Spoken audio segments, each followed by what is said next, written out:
YouTube channel परीक्षा सहपाठी में आप सभी का हार्दिक स्वागत है। Good evening to all of you. मैं रितु।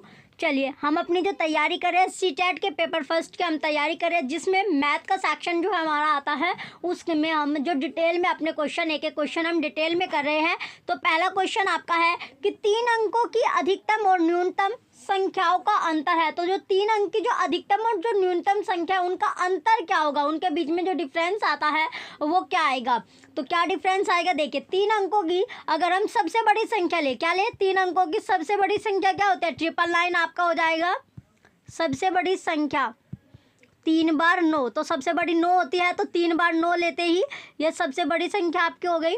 अब आता है इसके बाद 3 अंकों की सबसे छोटी, अगर हम सबसे छोटी संख्या लेते हैं तो सबसे छोटी संख्या क्या होती है हमारी, ये हो जाएगी 100। ठीक है, सबसे छोटी हो गई 3 अंकों की 100।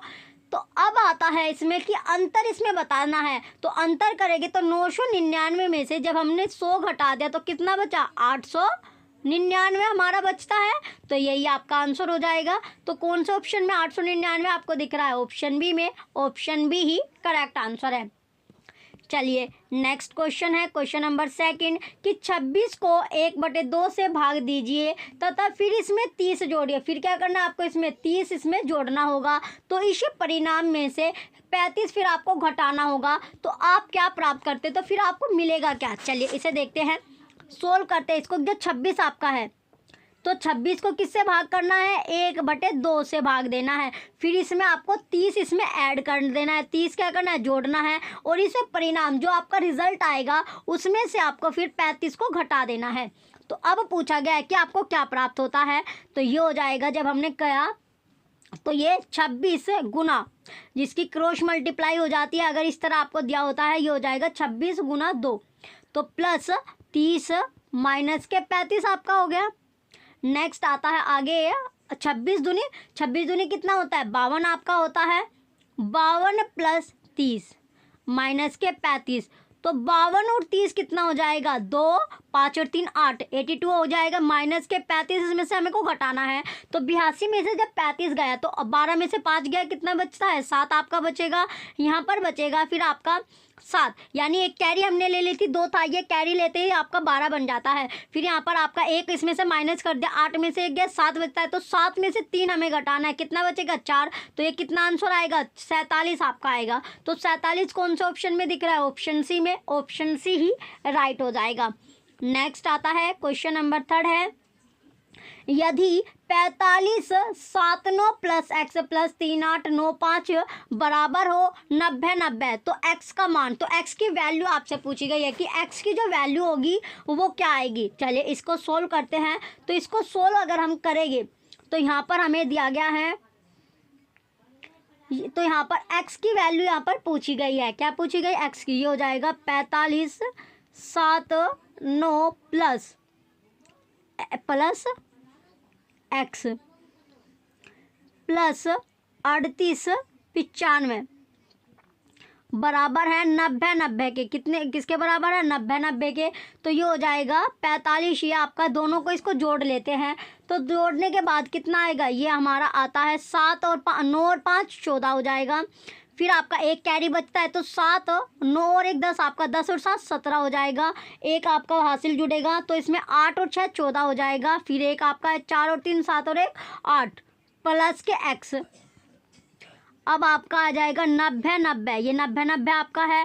तो जब हम x की वैल्यू निकालने हैं तो x बराबर हो जाएगा कि 90 90 में से माइनस कर देंगे, घटा देंगे, क्योंकि ये इधर प्लस का है, अगर इधर दूसरी साइड आपका जाता है, राइट हैंड साइड आपका जाएगा तो माइनस में आपका हो जाएगा 8474 आपका हो जाएगा। तो x की वैल्यू अब आप क्या आ जाएगी कि 90 90 में से जब हमने 84 74 को घटाया तो 10 में से 4 जाएगा, कितना बचेगा, 6 आपका बचेगा। यहाँ पर बचता है 8, 8 में से 7 गया, 1 आपका बचेगा। फिर यहाँ पर क्या बचा आपका, 10 आपका बचता है। तो 10 में से 4 आपका जाएगा, 6 आपका बचेगा। यहाँ पर आपका 9 है तो ये आपका 8 हो जाएगा, तो 8 में से 8 गया 0, तो कितना बचा, 616 आपका आएगा। आंसर क्या है, 616। तो एक्स की जो वैल्यू आई वो 616 आएगी। तो 616 कौन से ऑप्शन में आपको दिख रहा है, ऑप्शन नंबर डी में, तो सॉरी ऑप्शन नंबर डी आपका राइट आंसर हो जाएगा। तो इसमें राइट आंसर क्या है, 616 ऑप्शन डी में है और ऑप्शन डी इसका करेक्ट आंसर हो जाएगा। चलिए नेक्स्ट आता है क्वेश्चन नंबर 4 है कि 51 और 100 के बीच कितने अभाज्य युग्म है। तो इसमें आपको जो 51 और 100 है उसके बीच में पूछा गया अभाज्य यानी ट्विन प्राइम्स आपका पूछा गया है। तो इनमें जो अभाज्य युग्म होता है प्राइम्स, इसमें पूछा गया है कि प्राइम्स क्या होगा।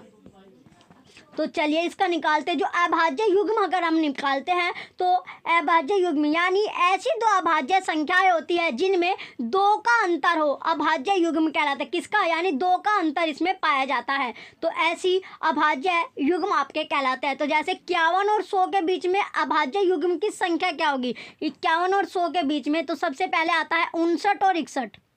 59 और 61 आपका अभाज्य है। देन ये आपका एक ग्रुप बन गया। फिर आपका आता है 71 और 73। तो इसमें ये आपका 51 और 100 के बीच में कितने आई, दो आपके अभाज्य युग्म आपका बनता है, दो आपका अभाज्य युग्म बनेगा। तो कौन से ऑप्शन में, दो, एक ये रहा एक ये रहा, तो दो आपका ऑप्शन बी में है, तो ऑप्शन बी ही इसका राइट हो जाएगा। अब आता है नेक्स्ट क्वेश्चन है क्वेश्चन 5 कि दो संख्याओं का एलसीएम, दो संख्याओं का अगर हम एलसीएम लेते हैं, लघुत्तम समापवर्तक अगर हम करते हैं और एचसीएफ महत्तम समापवर्तक का जब 20 गुना है तथा एलसीएम प्लस एचसीएफ बराबर 25-20 है, तो एलसीएम और एचसीएफ का अंतर क्या आएगा, जो उसमें डिफरेंस आएगा, जो अंतर है वो इसमें पूछा है। तो मान लिया हमने, सपोज कर लिया दोनों संख्याओं का एचसीएफ, क्या कर लिया हमने, सपोज करा जो दो संख्याओं का एचसीएफ, दो सपोज किया है हमने, ये दो संख्याओं का जो एचसीएफ होगा वो होगा x, ठीक है। फिर हमें एलसीएम बताया, तो एलसीएम क्या होगा, एलसीएम हो जाएगा यानी 20 गुना है तो वो 20x आपका हो जाएगा। अब है क्वेश्चन के अकॉर्डिंग अगर आपको करना है तो x प्लस 20x बराबर हो जाएगा 25-20, 25-20 आपका हो जाएगा। तो 20x यानी कितने हो जाएंगे, एक x इसमें ऐड कर दे, 20x में एक x बढ़ाएंगे तो 21x आपका हो जाएगा, 21x हो जाएगा।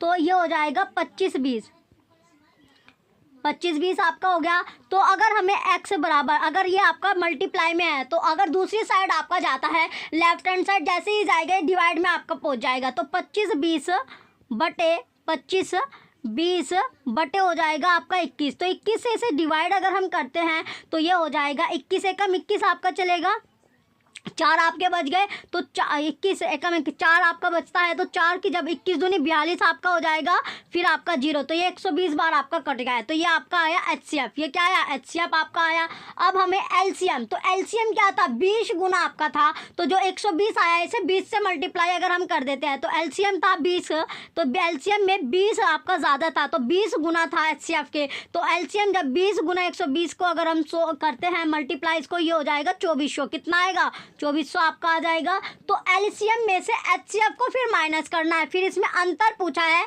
कि एलसीएफ और एचसीएफ का जो डिफरेंस है वो क्या आएगा, तो एलसीएम में से माइनस कर देना है एचसीएफ को।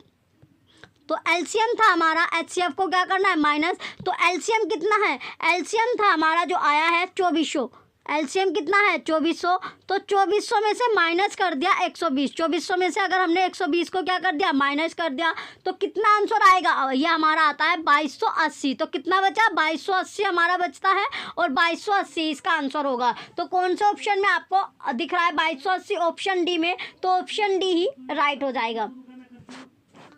चलिए अब नेक्स्ट क्वेश्चन की ओर बढ़ते हैं। नेक्स्ट आता है क्वेश्चन नंबर 6 कि अंकों 8, 1 और 7 के उपयोग से बनाई जा सकने वाली 4 अंकों की सबसे बड़ी संख्या, जबकि इन अंकों में से कोई एक अंक 2 बार प्रकट हो सकता है, निम्न है। तो 2 बार जो अंक प्रकट हो सकता है वो कौन सा होगा, तो 8, 1, 7 का उपयोग से बनाई सकने वाली 4 अंकों की पूछी गई है सबसे बड़ी संख्या, जिसमें एक अंकों में से कोई एक अंक 2 बार प्रकट आपका हो जाएगा। तो कौन सा हो जाएगा, तो 8, 1, 7। तो 8 बड़ा है तो 8 को हम जो 2 बार आपका है तो ऐसे ही हम 2 बार कर सकते हैं, यानी 8, 8 आपका हो जाएगा और 7, 1 ये आपका हो जाएगा। यानी अगर हम, तो ये दिया गया, अगर हम 8, 7, 1 बनाते हैं ये सब छोटी हो जाएगी। इसी तरह अगर हम बनाते हैं 8, 771, ये भी छोटी हो जाएगी। तो इसमें पूछा गया है कि कौन सी सबसे बड़ी होगी, तो 8871 आपकी होगी। तो कौन से ऑप्शन में 8871 आपको दिया गया है, ऑप्शन नंबर बी में। तो ऑप्शन बी ही राइट हो जाएगा। अब आता है नेक्स्ट क्वेश्चन है, क्वेश्चन नंबर 7 है कि सभी दिशाओं में अनंत विस्तृत एक सपाट पृष्ठ निम्न रूप से जाना जाता है। तो कौन से रूप में वो जाना जाता है, ये इसमें पूछा गया है। तो कौन सा रूप होगा, तो पहला है बिंदु। तो किस रूप में वो आपका होगा, बिंदु में, रॉन्ग। ऑप्शन बी समतल यानी प्लेन में, बिल्कुल सही है। ऑप्शन सी रेखा, रॉन्ग। ऑप्शन डी रेखाखंड, रॉन्ग। तो इसमें पूछा गया कि सभी दिशाओं में जितने भी जो डायरेक्शन होती है, तो इसमें जो दिशाओं में अनंत है, जो विस्तृत एक सपाट पृष्ठ है, वो किस रूप में जाना जाता है, वो समतल में यानी प्लेन में आपका जाना जाता है। ऑप्शन बी राइट हो जाएगा। अब आता है नेक्स्ट क्वेश्चन है, क्वेश्चन नंबर 8। किसी त्रिभुज, जो कोई भी आपका त्रिभुजीय आधार के प्रिज्म में कितने शीर्ष होते हैं। हार में सोने का भार है, यानी हार में किसका भार है, सोने का भार आपका है। किसी त्रिभुज जो है उसमें, चलिए इसमें है कि कितने शीर्ष होते हैं। तो कितने, इसमें जो त्रिभुजीय आधार के प्रिज्म में पूछा गया है कि कितने जो होते हैं, जो कितने शीर्ष उसमें होंगे। तो प्रिज्म में जो शीर्ष होते हैं वो कितने होंगे, तो इसमें जो शीर्ष होते हैं, ऑप्शन ए है 5, रॉन्ग। ऑप्शन बी 6, बिल्कुल सही। Option C 4, wrong. Option D 3, wrong. तो कितने होते हैं, 6 आपके होते हैं। कैसे कि कोई भी त्रिभुज आधार आपका होता है, उसके प्रिज्म में कितने शीर्ष होते हैं, 6 शीर्ष आपके होते हैं, 6 शीर्ष होते हैं। और जो त्रिभुजाकार जो प्रिज्म है उसमें 2 त्रिभुजाकार फलक हो गए और 3 आयताकार फलक होते हैं। तो टोटल मिला के ये कितना, यानी 6 शीर्ष आपके बैठते हैं। तो इसमें 6 शीर्ष होते हैं। तो इसका राइट आंसर हो जाएगा ऑप्शन बी। अब आता है नेक्स्ट क्वेश्चन है, क्वेश्चन नंबर 9। किसी शंकु का पार्श्व दृश्य निम्न रूप का प्रकट है। तो निम्न रूप का कौन से का प्रकट आपका होता है। ऑप्शन ए त्रिभुज, बिल्कुल राइट, यानी ट्रायंगल का आपका होता है। ऑप्शन बी वृत्त, रॉन्ग। ऑप्शन सी वर्ग, रॉन्ग। ऑप्शन डी आयत, रॉन्ग। तो किसका होता है, यानी जो शंकु होता है, जो शंकु आपका होता है, यानी जो कोण होता है, उसका जो साइड व्यू आपका है वो किस रूप में होता है, त्रिभुज में आपका ट्रायंगल के रूप में होता है। ऑप्शन ए करेक्ट हो जाएगा। नेक्स्ट आता है क्वेश्चन नंबर 10 है कि किसी पात्र में 35 लीटर 560 ml तेल है। यदि इसमें 875 ml तेल और मिला दिया जाता है तो अब मिश्रण की कुल मात्रा होगी। जो मिश्रण होता है, जो मिक्सचर होता है, उसकी जो क्वांटिटी है वो कितनी क्वांटिटी अब होगी।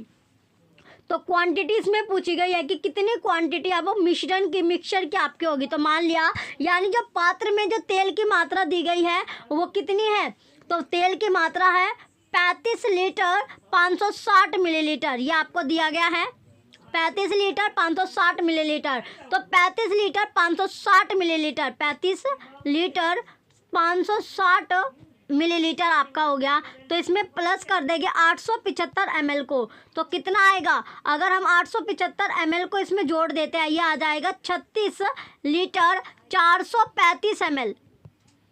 तो अब देख लीजिए कौन सा ऑप्शन में आपको दिया गया 36 लीटर 435 ml। तो ऑप्शन ए में दिया गया, ऑप्शन फर्स्ट इसका राइट आंसर हो जाएगा। ऑप्शन ए करेक्ट है।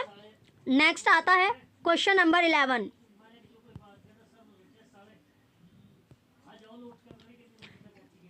किसी स्कूल में अध्ययन 9:15 AM पर प्रारंभ हुआ तथा मध्यावकाश 12:55 PM पर हुआ।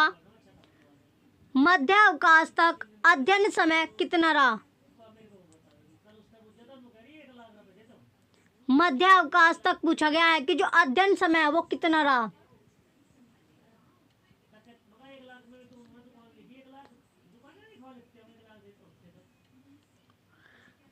मध्यावकाश तक अध्ययन समय पूछा गया है कि कितना रहा। चलिए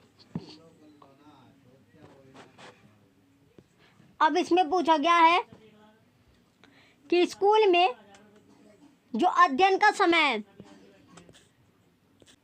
तो अब है कि जो स्कूल में जो अध्ययन का जो समय होगा, जब स्कूल में हम स्टडी कर रहे हैं तो उसका जो टाइम है वो कितना होगा, वो आपका दिया गया है। तो 12:55 PM में से, यानी 12:55 PM में से हमें माइनस करना है कितना टाइम, 9:15 AM, 9:15, तो कितना टाइम हो जाएगा, ये हो जाएगा आपका 3 घंटे 40 मिनट, 3 घंटे 40 मिनट आपका हो जाएगा।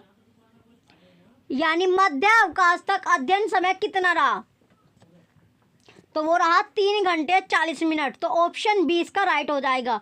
3 घंटे 40 मिनट जो है करेक्ट आंसर आपका आएगा, ऑप्शन बी राइट होगा। चलिए अब नेक्स्ट क्वेश्चन की ओर बढ़ते हैं। नेक्स्ट है अब आपका क्वेश्चन नंबर 12 है।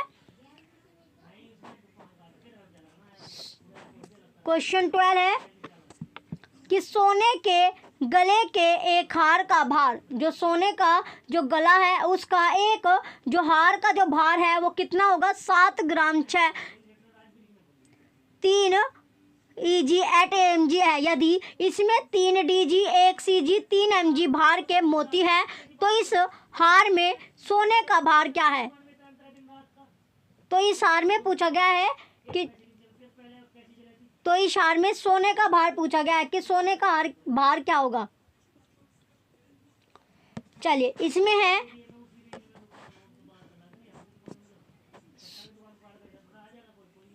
सोने के हार का कुल भार जो दिया गया है ये आपको दिया गया है। तो सोने के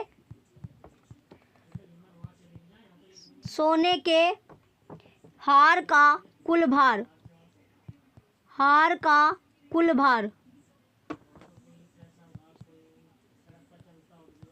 कुल भार कितना होगा, 7 ग्राम 6 DG 3 EG 8 MG आपका है, ये आपका हो गया। अब है कि मोती का भार, जो मोती था उसका भार यानी उसका जो वेट होगा वो कितना था, मोती का भार कितना होगा। तो वो अब मोती का भार था आपका 3 DG 1 CG 3 MG, ये आपका था। तो अब है कि हार में सोने का भार, जो सोने का जो भार होगा यानी इसमें से इसको हमें माइनस करना है। तो 7 ये था 7 G आपका था, 6 DG था, 3 EG 8 MG आपका था, 8 क्या था MG। तो इसमें से माइनस क्या करना है, हमें माइनस करना है 3 DG, तो माइनस करना है 3 DG 1 CG, 1 क्या था इसमें CG आपका आता है, 1 था, ये आपका CG है, 1 था CG, 1 CG आपका हो जाएगा। फिर है 8 MG, इसमें से कितना माइनस करना है, 5 MG आपको माइनस करना है। तो जैसे हम इसको माइनस करेंगे तो कितना आएगा, तो ये आता है 8 में से 5 गया, 3 MG आपका बचता है।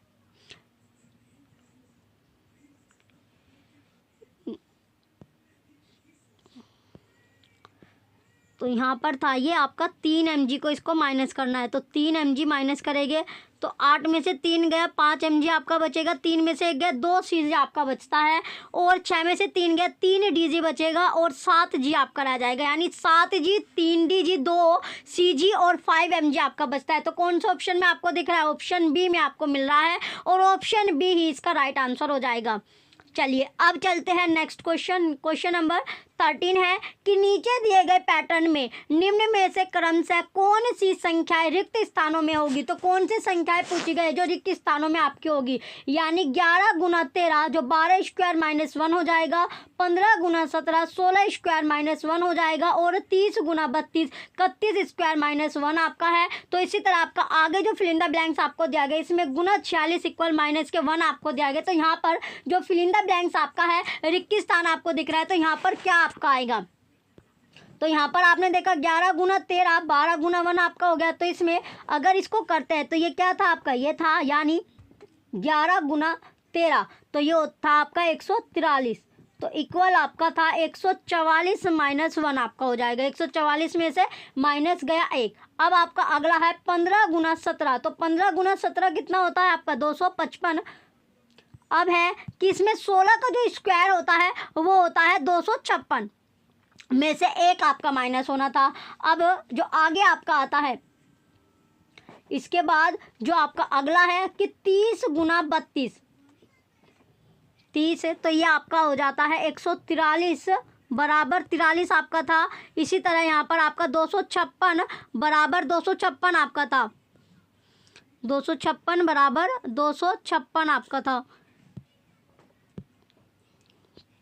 तो यहाँ पर था। अब आपका अगला पूछा गया है इसमें, ये था आगे क्या आएगा कि 30 गुना 32 बराबर आपको दिया गया 31 स्क्वायर माइनस के 1, तो ये कितना हो जाएगा, ये हो जाएगा आपका 960 बराबर 961 माइनस 1, तो कितना आएगा 960 बराबर 960 आपका हो जाएगा। ये कितना 960 बराबर 960 आपका हो गया।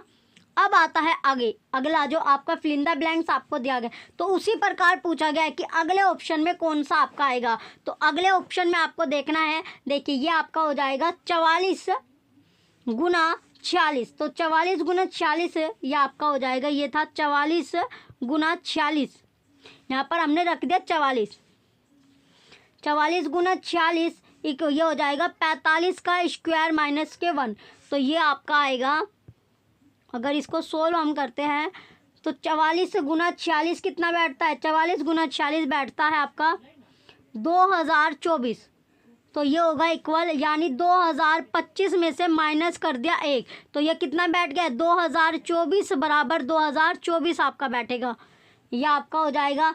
तो अब पूछा है कि कौन सा ऑप्शन में, यानी 44 और 45 का स्क्वायर कौन सा ऑप्शन में दिया गया, ऑप्शन डी में, तो ऑप्शन डी इसका राइट आंसर हो जाएगा। क्वेश्चन 13 का ऑप्शन डी राइट आएगा। नेक्स्ट आता है क्वेश्चन नंबर 14 है, प्रथम 10 विषम अभाज्य संख्याओं का माध्य है। तो पहली जो 10 विषम संख्या आपकी होती है, यानी ओड नंबर, जैसे आपका 1 3 5 आपका होता है, तो ओड नंबर में पूछा गया है कि पहली 10 विषम अभाज्य संख्याओं का माध्य आपको बताना है। माध्य जो आपका मीन होता है वो आपको इसमें बताना है। तो पहली 10 संख्या, जैसे आपकी पहली 10 जो संख्या होगी अभाज्य, इसमें पूछा गया है 3 5 7 11 13 17 19 23 29 और 31, ये आपकी होती है। ठीक है, इसके बाद है जो माध्य आप निकालोगे, क्या निकालना है आपको, माध्य निकालना है। तो माध्य बराबर आपका हो जाएगा संख्या, जितनी भी है संख्या इनका कुल योग, संख्या का कुल योग आपका हो जाएगा, अपोन में आएगा कि संख्याओं की कुल जो संख्या, यानी संख्याओं की कुल संख्या कितनी होगी, यानी जो संख्या है वो आपको बताना है। तो संख्याओं की कुल संख्या, तो कुल संख्या आपका आ जाएगा। अब चलते हैं तो माध्य निकालने के लिए जो अभिष्ट माध्य आपका है, तो माध्य अगर हम निकालते हैं तो संख्याओं का कुल योग करेंगे। जैसे संख्या आपकी थी 3 + 5 + 7 + 11 + 13 + 17 + 19 + 23 + 29 और +31 आपका आता है। तो इन्हें जोड़ना है, उसके इसके अपोन में टोटल कितनी संख्या आपने लिया है, 10 संख्या ली है। तो जब इसको जोड़ करेंगे, यानी 3 5 7 को अगर हम जोड़ते हैं इन सभी को, तो ये आता है हमारा 158। कितना आएगा, 158 आएगा, और 158 अपोन में 10 आपका आ जाएगा। तो कितना आएगा, ये आपका बन जाएगा, यानी जो आंसर आएगा 15.8। अगर हम 10 से इसको डिवाइड करते हैं 158 को, तो 15.8 आपका आता है। तो 15.8 कौन सा ऑप्शन में, ऑप्शन बी में, ऑप्शन बी ही करेक्ट आंसर हो जाएगा। चलिए नेक्स्ट आता है क्वेश्चन नंबर 15 है। क्वेश्चन 15 में दिया गया है कि गणित के एक टेस्ट में, जो गणित का एक टेस्ट होता है उसमें 30 विद्यार्थियों द्वारा प्राप्त किए गए अंक नीचे दिए गए हैं। तो प्राप्त किए गए जो अंक है वो आपको नीचे दिए गए, जैसे 7 1 3 6 5 5 5 0 7 8 1 9 0 5 8 3 1 8 10 10 4 3 8 6 8 9 2 1 0 4। तो 5 से अधिक या उसके बराबर अंक प्राप्त करने वाले विद्यार्थियों की संख्या है। तो 5 से अधिक या उसके बराबर, या तो 5 से अधिक हो या फिर 5 के बराबर आपका हो, तो अंक प्राप्त करने वाले जो विद्यार्थी हैं उनकी संख्या यहाँ पर पूछी गई है। तो उनकी जो संख्या है वो इसमें पूछी गई है। तो 5 से जो अधिक है वो देख लेते हैं। चलिए इसे अब हमें सीक्वेंस में आपको लगाना होगा, यानी जो आरोही क्रम आपका होता है, आरोही क्रम यानी बढ़ता हुआ क्रम जो आपका होता है, बढ़ते हुए क्रम में इसको हम अरेंज करेंगे, सीक्वेंस में पहले इसको लगाएंगे। तो सबसे पहले आएगा इसमें 0। तो 0 कितनी बार आपके, 1 2 3, 0 जो है 3 बार आपकी आई हुई है। तो पहले 0 आएगी, यानी 1 2 और 3 बार हमने 0 ले ली। देन आता है 1 कितनी बार आपका दिख रहा है, 1 2 3 और 4 बार आपका 1 है, तो 4 बार हमने 1 यहाँ पर ले लिया। इसके बाद आता है 2, तो 2 आपका कितनी बार आ रहा है, 1 बार ही आपका 2 आ रहा है, तो 2 ले लिया। देन आता है 3, तो 3 आपका कितनी बार आया हुआ है, 1 2 3, 3 बार जो है आपका 3 आया हुआ है। 3 बार कितना, यानी 3 जो है वो 3 ही बार आपका आया है। इसके बाद है 4, तो 4 कितनी बार आया, 1 2 बार आपका 4 आया हुआ है, तो 4 हमने लिख दिया। अब आता है 5, इसके बाद आता है 5, तो 5 आपका हो गया, यानी 5 कितनी बार आया है, 1 2 3 4, यानी 4 बार जो है आपका 5 यहाँ पर आया हुआ है। तो 4 बार हमको 5 लिखना है, तो 4 बार यहाँ पर आ जाएगा 5, 1 2 3 और 4, यानी 5 बार जो है, 4 बार जो है वो 5 आपका है। फिर है 6, तो 6 कितनी बार है, 2 बार आपका 6 दिख रहा है, एक यहाँ पर एक यहाँ पर, तो 2 बार हमको 6 लिखना है, तो 2 बार हमने यहाँ पर 6 लिख दिया। इसके बाद 6 के बाद आता है 7, तो 7 कितनी बार आया हुआ है, एक यहाँ पर है एक यहाँ पर, 2 बार है 7, तो 2 बार क्या हुआ है, 7 आपका आया हुआ है। इसके बाद आता है 8, 8 कितनी बार है, 1 2 3 4 5, तो 5 बार जो है 8 यहाँ पर आपको दिख रहा है, तो 5 बार यहाँ पर 8 लिखेंगे। तो 1 2 3 4 और 5 बार क्या था, 8 आपका था। इसके बाद आता है 9 कितनी बार है, एक यहाँ पर है 9 जो है, एक यहाँ पर एक यहाँ पर, तो 2 बार जो है वो 9 आपका हो गया, तो 2 बार 9 लिख दिया। इसके बाद आता है 10, तो 10 कितनी बार है, 2 बार आपको 10 दिख रहा है, तो 2 बार ही 10 हम लिख लेंगे। तो इसके बाद आता है, इसमें क्वेश्चन में पूछा गया था कि 5 के बराबर हो या फिर 5 से ज़्यादा हो तो उन विद्यार्थियों की आपको संख्या लिखनी है। तो कितनी संख्या होगी, अब इसको जोड़ लेते हैं, यानी 5 के इधर की जितनी भी संख्या आपकी आई है वो आपको लिखनी है। यानी 4 बार आपका 5 है, 4 बार कितना, यानी 1 2 3 4 5 6 7 8 9 10 11 12 13 14 15 16 17, तो कितने स्टूडेंट आपके आए, 17 स्टूडेंट आपके आते हैं। यानी 5 या फिर 5 से अधिक जो स्टूडेंट है जिसके नंबर आपके आए तो वो कितनी संख्या है, 17 आपके आते हैं। तो 17 कौन से ऑप्शन में आपको दिख रहा है, ऑप्शन ए में, तो ऑप्शन ए ही इसका करेक्ट आंसर हो जाएगा। चलिए नेक्स्ट आता है क्वेश्चन नंबर 16 है, गणितीय चिंतन आधारित है। जो गणितीय जो चिंतन होता है, जो मैथमेटिकल थिंकिंग है, वो किस पर बेस्ड होता है, किस पर आधारित आपका होता है, तो किस पर ये बेस्ड आपका रहता है। ऑप्शन ए प्रक्रियात्मक प्रभाव पर, रोंग, यानी जो प्रोसीड्यूरल फ्लुएंसी होते हैं उस पर, नोट, ये आपका रोंग होगा। ऑप्शन बी है अंतर्बोध अंतर्ज्ञान एवं अवलोकन पर, रोंग। ऑप्शन सी तर्क एवं अवलोकन पर, रोंग। ऑप्शन डी तर्क एवं विवेचन पर, बिल्कुल करेक्ट। जो लॉजिक एंड रीजनिंग होता है उस पर ये आपका बेस्ड होता है, ऑप्शन डी आपका राइट हो जाएगा। क्वेश्चन नंबर 16 का ऑप्शन डी राइट आंसर है। अब आता है नेक्स्ट क्वेश्चन है क्वेश्चन नंबर 17। क्वेश्चन 17 में पूछा गया है कि 4 के गुणन पहाड़े का शिक्षण करते हुए एक शिक्षक ने 2 के पहाड़े का निम्न प्रकार से उपयोग किया है। तो कैसे उपयोग, वहाँ पर क्या है कि 4 बार उसने क्या किया, 4 बार 2 का 2 गुना, 4 बार 3 का 2 बार 3 गुना, और इसी प्रकार शिक्षक का उद्देश्य है। तो इसी प्रकार जो शिक्षक का जो ऑब्जेक्ट था, जो मोटिव था या उद्देश्य था, वो क्या था, तो उद्देश्य जो आता है इसमें ऑप्शन है अपनी गणितीय योग्यता दर्शाना, रोंग। ऑप्शन बी 2 गुने की अवधारणा का परिचय देना, रोंग। ऑप्शन सी पहाड़े शीघ्र सीखने के लिए गणितीय युक्तियों का उपयोग करने के लिए विद्यार्थियों को प्रोत्साहित करना, यानी इनकरेज करना, रोंग। ऑप्शन डी है कि विद्यार्थियों के पूर्व ज्ञान का उपयोग कर नवीन अवधारणाओं के विकास हेतु प्रतिमानों और संबंधों का उपयोग करना, बिल्कुल करेक्ट। तो राइट आंसर इसमें ऑप्शन डी आपका हो जाएगा। तो इसमें क्या हो रहा था, यानी जब वो 2 का, यानी 4 बार उसने क्या लिखा, 2, तो 4 बार जब उसने 2 को जोड़ा तो कितना आता है आपका, 8 आता है। जब हम 4 बार 2 को अगर जोड़ेंगे तो कितना आएगा, ये आपका 8 आता है। तो इसी तरह आपका क्या था, 2 बार 2 का 2 गुना उसने किया, 2 बार क्या किया था, 2 का उसने 2 गुना किया, तो 2 गुना 2 प्लस 2 गुना 2, ये कितना होता है, ये भी आपका, ये आपका हो जाएगा 8, ये भी क्या था आपका 8 होता है। इसी तरह 4 बार उसने 3 बार क्या किया, जैसे आपका यहाँ पर 2 था उसी तरह उसने 4 बार 3 लिखा, इसका भी आपका 12 आता है। फिर 3 का क्या इसने मल्टीप्लाई की 3 की 2 से, तो वो भी आपका 12 आएगा। तो 4 का पहाड़ा जो था उसने 4 8 12 16 इस प्रकार दर्शाया। तो इसका राइट आंसर आपका ऑप्शन डी करेक्ट हो जाएगा।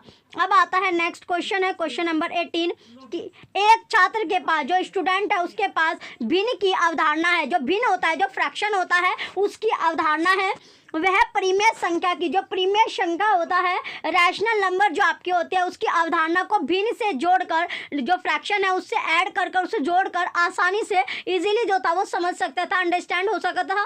पियाजे के अनुसार, जो पियाजे है उसके अनुसार, उसके अकॉर्डिंग पूछा गया है कि संज्ञानात्मक जो प्रक्रिया होती है, जो कोग्निटिव प्रोसेस होता है, किसके लिए उत्तरदायी है, तो किसके लिए, यानी रेस्पॉन्सिबल वो किसके लिए होगा। ऑप्शन ए मचान, जो इसका फोल्डिंग होता है, रॉन्ग। ऑप्शन बी आत्मसात करना, एसिमिलेशन, बिल्कुल करेक्ट, जो आत्मसातकरण होता है, एसिमिलेशन, इसका राइट होगा।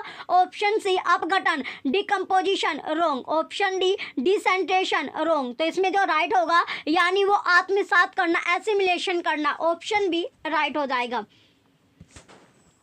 तो ये जो आत्मसातकरण या एसिमिलेशन वो प्रोसेस आपका होता है जिसमें, यानी अकॉर्डिंग टू अगर हम प्याजे चले तो प्याजे के अकॉर्डिंग ये एक ऐसा प्रोसेस होता है जिसमें जो बालक होता है वो किसी भी समस्या का, जब कोई भी प्रॉब्लम आते हैं तो उसको सॉल्यूशन करने के लिए क्या करता है, पहले जो उसने सीखी हुई जो योजना होती है उसे मानसिक प्रक्रियाओं का, जो मानसिक आपका जो प्रक्रिया होती है उसका सहारा लेता है, उसका क्या करता है, वो सहारा जो होता है उसका वो सहारा लेकर उसे सोल्व करता है। तो ऑप्शन बी इसका एसिमिलेशन जो होगा राइट आंसर आपका आ जाएगा। नेक्स्ट आता है क्वेश्चन नंबर 19 है कि कक्षा 4th का एक विद्यार्थी 2 अंकों की संख्याओं को गुणा करने में सक्षम नहीं है। शिक्षक शिक्षिका का कौन सा तरीका युक्ति बच्चों को 2 अंकों की संख्याओं की गुणा सिखाने के लिए सर्वोत्तम होगा। तो सर्वोत्तम क्या होगा, ऑप्शन ए उसे विद्यार्थियों को पहले गुणन सारणी पहाड़े याद करवाने चाहिए, रॉन्ग। ऑप्शन बी 2 संख्याओं को गुणा करने के लिए उसे विद्यार्थियों को कैलकुलेटर गणन यंत्र का उपयोग करने के लिए कहना चाहिए, रॉन्ग। ऑप्शन सी वह पहले एक अंकीय संख्या की गुणा करने में विद्यार्थी की मदद करे, तत्पश्चात 2 अंकीय संख्याओं की गुणा सीखने में ह्यूरिस्टिक का उपयोग करे, बिल्कुल राइट। ऑप्शन डी वह गुणा करने की कलन विधि की सैंपट पर पुनरावृत्ति करे तथा विद्यार्थियों को सिखाई गई कलन विधि के अनुसार समरूप समस्याओं को हल करने के लिए कहे, रॉन्ग। तो इसमें राइट हो जाएगा ऑप्शन सी, जो ह्यूरिस्टिक आपका होता है तो उसको उसे यूज करना चाहिए, तो ह्यूरिस्टिक का जब वो यूज करेगा ये आपका राइट आंसर ऑप्शन सी हो जाएगा। अब आता है नेक्स्ट आपका 20 क्वेश्चन। बस संख्या 75 सेंट्रल मार्केट जाती है, यहाँ संख्या डैश का उपयोग है। तो यहाँ जो संख्या है वो किसका उपयोग यहाँ पर किया जा रहा है, ऑप्शन ए गणन कार्डिनल, रॉन्ग। ऑप्शन बी अभिवित यानी अंकित, बिल्कुल सही है, यानी नॉमिनल जो होता है उसका यहाँ पर आपका उपयोग किया जा रहा है। ऑप्शन सी क्रम सूचक, रॉन्ग। ऑप्शन डी क्रमिक, रॉन्ग। तो यहाँ पर जो 75 सेंट्रल मार्केट जाते हैं तो ये संख्या क्या है, अंकित आपका है, तो यहाँ पर अभित अंकित यहाँ पर यूज हो रहा है। तो यहाँ पर एक जो नाम मात्र संख्या है आपकी, जो संख्या आपकी क्या है, संख्या आपको दिया गया है, ऑप्शन बी करेक्ट हो जाएगा। नेक्स्ट आता है 21 क्वेश्चन। कक्षा 5वीं के एक विद्यार्थी को जब 402 लिखने के लिए कहा जाता है तो वह 4002 लिखता है, उसी प्रकार 608 को वो 6008 लिखती है। तो इस भ्रांति, जो उसे भ्रांति हो रही है, इसका सर्वाधिक उपयुक्त स्पष्टीकरण क्या है। तो इसका जो स्पष्टीकरण आपका है, जो क्लैरिफिकेशन है, वो क्या आपका होगा। ऑप्शन ए बच्चा साधारणतः लापरवाह है, रॉन्ग। ऑप्शन बी साधारणतः बच्चा वही लिखता है जैसे वह सुनता है, रॉन्ग। ऑप्शन सी बच्चे को स्थानीय मान प्रणाली की पूर्व समझ नहीं है, बिल्कुल सही। ऑप्शन डी बच्चे में बुद्धि एवं गणितीय ज्ञान की कमी है, रॉन्ग। तो जहां पर भी आपका जो संख्या से रिलेटेड आपका जो क्वेश्चन आता है कि बोल कुछ रहे हो जो वो बच्चा लिख कुछ हो रहा है, तो वहां पर आपको क्या लगाना है, जो प्लेस वैल्यू, यानी वहां पर उसको जो ज्ञान नहीं है वो प्लेस वैल्यू या जो स्थानीय मान होता है उसको उसका ज्ञान नहीं रहता, तभी जो आपका होता है वो संख्या जो होता है वो गलत आपका लिखता है। तो यहाँ पर जो आंसर आएगा प्लेस वैल्यू से आपका आएगा कि प्लेस वैल्यू या स्थानीय मान का उसको ज्ञान नहीं है। तो बच्चे की स्थानीय मान प्रणाली की पूर्ण समझ नहीं है, तो उसे पूरी तरह से जो है प्लेस वैल्यू जो होता है उसको वैल्यू की जो है उसको समझ नहीं है, वो उसे नहीं जानता पूरी तरीके से, तभी वो जो संख्या है वो गलत आपके लिख रहा है। तो ऑप्शन से इसमें राइट हो जाएगा। नेक्स्ट आता है क्वेश्चन नंबर 22। शिक्षक एक आयत का क्षेत्रफल ज्ञात करने के लिए सूत्र देता है। जो शिक्षक होता है, जो टीचर है, वो आयत का जो क्षेत्रफल होता है उसके लिए, यानी उसे सोल्व करने के लिए, ज्ञात करने के लिए एक फॉर्मूला देता है और बच्चों को भिन्न भिन्न आयताकार कटआउट का क्षेत्रफल ज्ञात करने के लिए कहता है। शिक्षक उपयोग कर रहा है, जो शिक्षक है वो किसका यहाँ पर यूज कर रहा है। ऑप्शन ए आगमनात्मक विधि, रॉन्ग। ऑप्शन बी निगमनात्मक विधि, बिल्कुल सही, यानी डिडक्टिव मेथड का वो यहाँ पर आपका यूज कर रहा है। ऑप्शन सी अवलोकन विधि, रॉन्ग। ऑप्शन डी प्रयोगशाला विधि, रॉन्ग। तो कौन सी विधि का वो यहाँ पर यूज कर रहा है, निगमनात्मक जो विधि होती है, डिडक्टिव मेथड का वो यहाँ पर आपका यूज कर रहा है। तो इसके जो शिक्षण में क्या होता है, इस शिक्षण में जो शिक्षक होता है वो बालकों के सामने, जो बच्चे हैं उनके सामने किसी सामान्य जो रूल होता है, जनरल से जो रूल है वो यूज किया जाता है। तो उसके उस नियम की सत्यता की प्रमाणित करने के लिए जो उसने एग्जाम्पल का वहाँ पर यूज किया है, किसका, जो एग्जाम्पल होते हैं, जो उदाहरणों का वो प्रयोग कर रहा है। तो ऑप्शन बी इसका निगमनात्मक या डिडक्टिव मेथड इसका राइट आंसर हो जाएगा। जो डिडक्टिव मेथड आपका होता है ये आपका करेक्ट हो जाएगा। चलिए नेक्स्ट आता है क्वेश्चन नंबर 23। जैनेट अपनी कक्षा में बहुभुज के कई उदाहरण एवं गैर उदाहरण देती है। वह गणितीय शब्द संग्रह का उपयोग करती है और विद्यार्थियों को परिचर्चा में संलग्न रखती है। उनके पास बच्चों द्वारा की गई त्रुटियां और उनकी वैकल्पिक अवधारणाओं का भी ज्ञान है। निम्नलिखित में से कौन सा एक गणित शिक्षक के रूप में जैनेट के लिए सर्वाधिक उपयुक्त है। जो जैनेट है उसके लिए जो सबसे ज्यादा जो यूज किया जाता है, उपयुक्त होता है, वो क्या आपका होगा। तो यूज क्या किया जाता है, ऑप्शन ए उसे शिक्षा शास्त्र विषय वस्तु का ज्ञान है, बिल्कुल सही आपका है। जो शिक्षा शास्त्र यानी जो पैडागोजिकल कंटेंट नॉलेज की उसको ज्ञान था। ऑप्शन बी उसे केवल विषय वस्तु का ज्ञान है, रॉन्ग। ऑप्शन सी उसे गणितीय त्रुटियों की समझ है, रॉन्ग। ऑप्शन डी उसे पाठ्यक्रम का ज्ञान है, रॉन्ग। तो उसे किसका ज्ञान था, जो शिक्षा शास्त्र विषय वस्तु का उसको नॉलेज थी। ऑप्शन ए इसका राइट हो जाएगा। नेक्स्ट है 24 क्वेश्चन। एक संरचनावादी कक्षा में गणित का एक शिक्षक शिक्षण एवं अधिगम प्रक्रिया में सुधार कर सकता है। क्या कर सकता है, जो सुधार होता है, इम्प्रूव वहाँ पर कर सकता है। तो कैसे इम्प्रूव करेगा, ऑप्शन एक कक्षाई प्रक्रियाओं पर मनन कर। जो कक्षाई जो प्रक्रिया होती है यानी जो क्लासरूम में जो प्रैक्टिस की जाती है उसे रिफ्लेक्ट कर। ऑप्शन ए इसका राइट हो जाएगा। नेक्स्ट क्वेश्चन आता है 25 कि राष्ट्रीय पाठ्यचर्या रूपरेखा 2005 के अनुसार प्राथमिक स्तर पर गणित में शिक्षण और अधिगम विधियां केंद्रित होती है। क्या होती है, ये केंद्रित आपकी होती है। तो कैसे, पहला आता है इसमें ए कि गणित में विभिन्न प्रतिमानों की खोज पर, बिल्कुल सही आपका है। जो गणित में जो विभिन्न जो प्रतिमान होते हैं उनकी खोज पर, जो पैटर्न होते हैं उनको एक्सप्लोर कर। ऑप्शन बी शिक्षार्थियों में अनुमान एवं सन्निकटन के कौशलों के विकास पर, यह भी बिल्कुल सही आपका है। थर्ड आता है सी कि अधिगम की अनौपचारिक विधियां जैसे खेल, पहेली हल करने इत्यादि पर, बिल्कुल सही है। डी है परिशुद्ध समस्या समाधान पर, रॉन्ग। तो इसमें पहली तीन जो आपका है स्टेटमेंट बिल्कुल सही आपकी दी गई है। तो पहली तीन स्टेटमेंट कौन से ऑप्शन में आपके करेक्ट है, तो तीनों ऑप्शन जो है, जो इसमें तीनों आपका है, ये जो स्टेटमेंट थी ऑप्शन सी में आपको दिया गया है, ऑप्शन सी ही राइट हो जाएगा।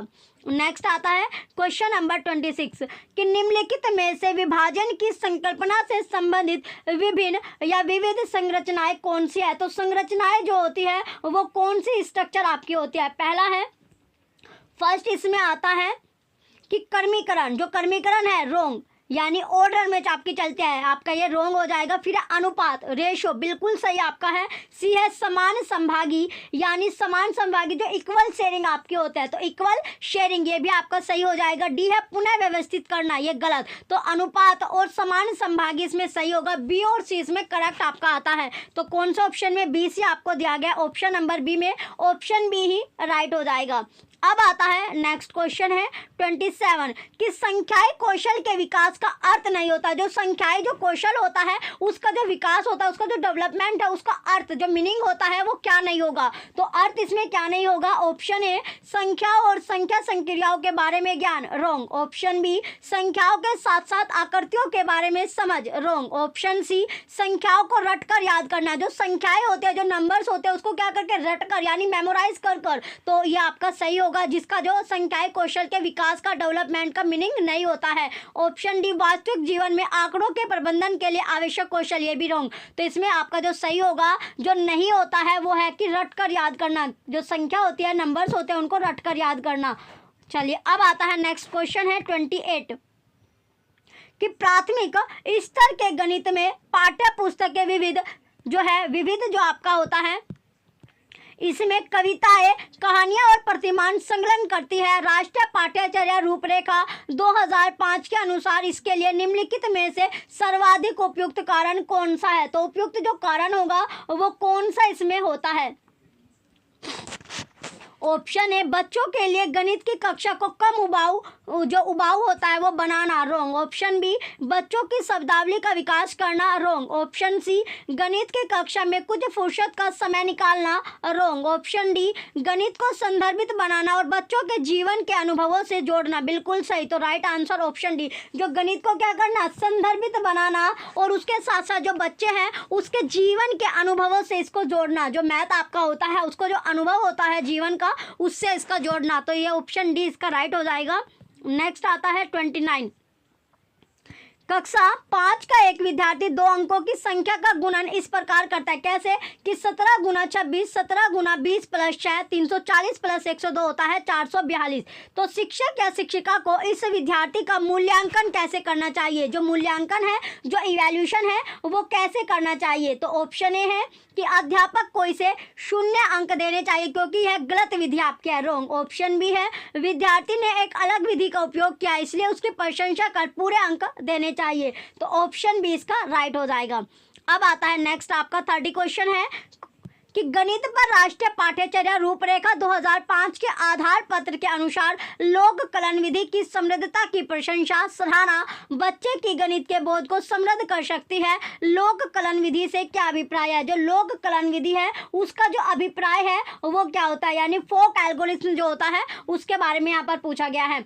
तो इसमें आपका आता है ऑप्शन ए है कि लोक गीतों को गाने के लिए कलन विधि का विकास, रॉन्ग। ऑप्शन बी प्राचीन काल में उपयोग की नई कलन विधि, रॉन्ग। ऑप्शन सी पारंपरिक सांस्कृतिक एवं सामाजिक गतिविधियां, रॉन्ग। ऑप्शन डी जो लोग औपचारिक रूप से शिक्षित नहीं हैं उनके द्वारा प्रयोग की गई मानसिक गणना की विधि, राइट। तो राइट आंसर इसमें ऑप्शन डी आपका करेक्ट हो जाएगा कि जो लोग औपचारिक रूप से शिक्षित नहीं हैं उनके द्वारा प्रयोग की गई मानसिक गणना की विधि। ऑप्शन डी, क्वेश्चन 30 का ऑप्शन डी राइट हो जाएगा। ये आपका लास्ट क्वेश्चन था। चलिए जो बच्चे चैनल पर नए हैं वो चैनल सब्सक्राइब करके रखें, वीडियो लाइक कीजिए, कमेंट कीजिए, शेयर कीजिए। Thank you.